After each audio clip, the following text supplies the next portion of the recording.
नमस्कार मेरी YouTube family, हमशिका voice में आप लोगों का स्वागत है। आइए सुनते फिर से एक नई कहानी। अनुराधा की आंखों से निरंतर आंसू बहे जा रहे थे। उसे समझ ही नहीं आ रहा था कि आखिर उसकी कोशिशों में कहाँ कमी रह जाती है। इतनी कोशिश अगर भगवान को मनाने के लिए करती तो शायद भगवान ही मिल जाते। इतना परेशान तो कभी नहीं हुई जितना इस 7 साल के अदने से बच्चे ने परेशान कर रखा है। हालांकि इसमें कसूर उसका कुछ भी नहीं है, बस लोगों की सुनी सुनाई बातों को सच मान बैठा है। कान्हा, हाँ यही नाम है उसका। उम्र बस 7 साल। हमेशा अपनी दीदी के साथ छोटी सी निक्कर पहन करके घूमता रहता है। दीदी के साथ रह करके पूरा पंचायती हो चुका है। हालांकि दादी कभी भी अनुराधा की बुराई नहीं करती, पर दादी की सखियां हैं जो रोहन को अनुराधा के खिलाफ भड़काती रहती हैं। अब अनुराधा कौन? अनुराधा कान्हा के पिता रमेश की दूसरी पत्नी है और कान्हा रमेश की पहली पत्नी का बेटा है। 2 साल पहले रमेश की पत्नी का बीमारी के चलते देहांत हो गया था।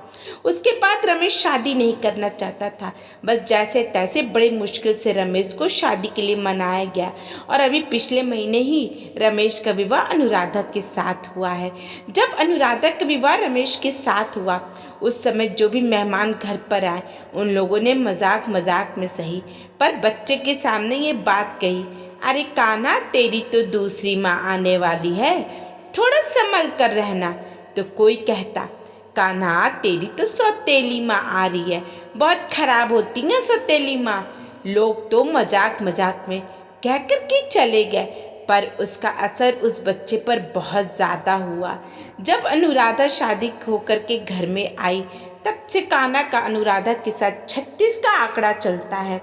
कान्हा अनुराधा को परेशान करने का एक भी मौका नहीं छोड़ता, जबकि अनुराधा कान्हा को मनाने की पूरी कोशिश करती है। अनुराधा सौतेली माँ जरूर थी, पर उसे कान्हा से पूरा लगाव था। बस वह इसी कोशिश में लगी रहती थी कि कान्हा उसे माँ माने, पर कान्हा तो उसे माँ तक नहीं बोलता। उसके लिए तो वो अनुराधा ही है। दादी और रमेश कई बार डांटते, पर इसका कान्हा पर कोई असर न होता। थोड़ी देर बाद रो धो करके वापस वैसा ही हो जाता और फिर उसकी वही शरारतें शुरू हो जाती। अभी पिछले सप्ताह की ही बात है। घर में मेहमान आए थे जो थोड़े जल्दबाजी में थे। दादी ने अनुराधा को फटाफट चाय बनाने के लिए कहा।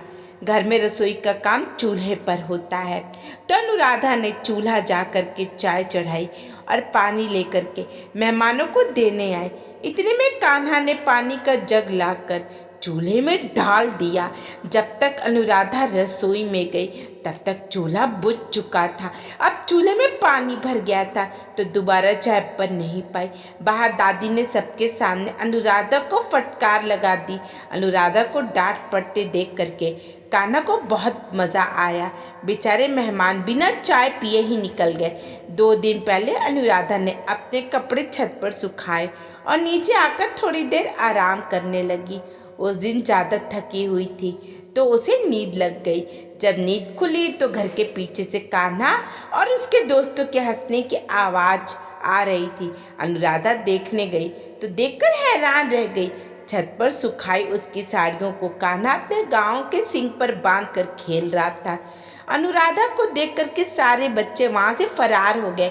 अनुराधा ने जैसे तैसे अपनी साड़ी गाय के सींग से निकाली तो देखा कि जगह जगह से साड़ी फट चुकी थी, पर अनुराधा ने इसकी शिकायत ना दादी से की और ना ही रमेश से। और आज अनुराधा ने बड़े मन से सबके लिए खीर पूरी सब्जी बनाई और खाना ला करके सबको बुलाने के लिए बाहर आई। पर हाय रे किस्मत, कान्हा वहाँ पर भी पहुँच गया और वहीं पास रखे नमक को लेकर के सब्जी में नमक डाल दिया। जब सब खाने बैठे तो अनुराधा ने कटोरियों में सब्जी निकाली और सबको परोस दी। पहला निवाला मुंह में लेते ही दादी ने निवाला थूक दिया। हाय रे, ये क्या बनाया है? कुछ सिखाए नहीं क्या तेरे माँ बाप ने? पूरा मुंह खारा कर दिया है। क्या हुआ माँ, इस तरह क्यों बोल रही हो? सब्जी चक्कर के देख कितना नमक डाला है, खाना खाने लायक तो बनाती ही नहीं है। यह सब देखकर कान्हा को बड़ा मज़ा आ रहा था, जो उसके चेहरे से साफ साफ नज़र आ रहा था। रमेश को उसकी तरफ देख करके शक हुआ तो उसने कान्हा से पूछा, कान्हा सच सच बता, तूने क्या हरकत की? कान्हा एकदम से घबरा गया। अगर वो सच पता लग गया तो फिर डांट पड़ जाएगी, इसलिए वो हकलाने लगा। वो बापू, वो सच बोल, हकला क्यों रहा है? तूने कुछ किया ना? रमेश के डर के मारे कान्हा ने सच बोल दिया कि उसने खाने में नमक मिलाया था। रमेश से बर्दाश्त नहीं हुआ, उसने चाटा खींच करके कान्हा के गाल पर दे मारा। कान्हा को चाटा मारते ही अनुराधा का दिल चित्कार उठा। ये क्या कर रहे हैं आप? भला कोई बच्चे को इतनी सी बात के लिए मारता है क्या? तुम इसी का पक्ष ले रही हो? इसकी शरारतें देखी है, दिन पर दिन बढ़ती ही जा रही हैं। हाँ, मैं माँ हूँ उसकी, तुम मेरी माँ नहीं हो। अनुराधा मेरी माँ नहीं है, रोता रोता कान्हा चिल्लाया और रोता ही रोता वो वहाँ से भाग गया। बस तब से अनुराधा के आंसू बहे जा रहे थे। सुबह से दोपहर तक कान्हा अपने दोस्तों के साथ ही रहा, घर नहीं आया तो रमेश अनुराधा को लेकर के उसके मैके छोड़ने गया, इस वादे के साथ कि जब तुम आओगे तो तुम्हें तुम्हारा बेटा मिलेगा, सौतेला बेटा नहीं। इधर जब कान्हा घर वापस आया तो अनुराधा घर में नहीं थी। उसने हर कमरे में जा कर के देखा, यहाँ तक कि ऊपर छत पर भी ढूंढ आया। दादी बाहर खाट पर बैठी कान्हा को गौर से देख रही थी। किसे ढूंढ रहा है रे तू? नहीं नहीं, मैं तो किसी को भी नहीं ढूंढ रहा हूँ।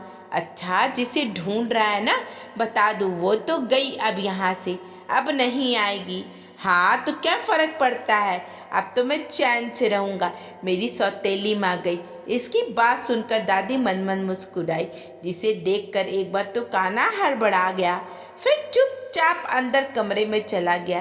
धीरे धीरे रात भी हो गई, पर आज कान्हा के घर में मन ही नहीं लग रहा था। उसे तो अनुराधा को परेशान करने में मज़ा आता था, पर आज तो अनुराधा घर पर नहीं थी। उसका मन भी किसी काम में नहीं लग रहा था। रात को रमेश घर आया है तो कान्हा आकर रमेश के पास खड़ा हो गया। उसे लगा कि रमेश अनुराधा के बारे में कोई बात कहेगा, पर रमेश ने तो कुछ भी नहीं कहा, उल्टा उसे मिठाई निकाल करके दी। अरे बेटा, मिठाई खा, तू तो चाहता था ना कि तेरी सौतेली माँ चली जाए, ले आज वो चली गई, कहकर रमेश ने चुपचाप अपना खाना खाया और अपने कमरे में जाकर के सो गया। कान्हा से मिठाई खाते न बना, जैसे तैसे एक दो निवाले निकले और चुपचाप उठकर कमरे में चला गया। रात को सोते समय बाहर दादी के पास खाट पर लेटा लेटा रोने लगा। अरे क्या हुआ कान्हा, तू रो क्यों रहा है? कोई परेशानी है क्या तुझे? पर कान्हा ने कुछ नहीं कहा, बस रोई जा रहा था। आवाज़ सुनकर रमेश बाहर आ गया। क्या हुआ माँ? देखना कान्हा रोई जा रहा है, बता भी नहीं रहा है कि क्या हुआ है। क्या बात है कान्हा, रो क्यों रहा है? आज तो तेरे लिए खुशी का दिन है, तेरी सौतेली माँ चली गई, तू तो यहीं है, पहले से चाहता था ना तू। मैंने कब कहा कि वो यहाँ से चली जाए? मेरा तो अनुराधा के बगैर मन ही नहीं लग रहा है। अब की उसकी बात सुन करके दादी और रमेश के चेहरे पर मुस्कुराहट आ गई। पर वो तो नहीं आएगी, फिर तू उसकी बेइज्जती करेगा, उसे परेशान करेगा। नहीं, मैं बिल्कुल परेशान नहीं करूँगी। अनुराधा को ले आओ ना, ठीक है, कल ले आऊँगा, अभी सो जा। जब रमेश ने वादा किया तब जा कर के कान्हा सोया। दादी भी अभी भी मन मन मुस्कुरा रही थी। क्या हुआ माँ, ऐसे क्यों मुस्कुरा रही हो? तुझे कैसे पता चला कि अनुराधा को उसके मैके भेज देने से ही कान्हा उसे ढूंढेगा? कभी कभी माँ, मैं भी नज़दीकियाँ बढ़ाने के लिए दूरी होना ज़रूरी है, तुमने कभी ध्यान नहीं दिया माँ। कान्हा हमेशा अनुराधा के आसपास ही मंडराता रहता है, बस दोनों को अपने नज़दीकियों का एहसास नहीं है, तो ये एहसास कराना बहुत ज़रूरी था। दोस्तों, आपको कहानी कैसी लगी? अगर अच्छी लगी तो लाइक कमेंट शेयर कीजिएगा, चैनल पर चैनल को सब्सक्राइब कीजिएगा। धन्यवाद।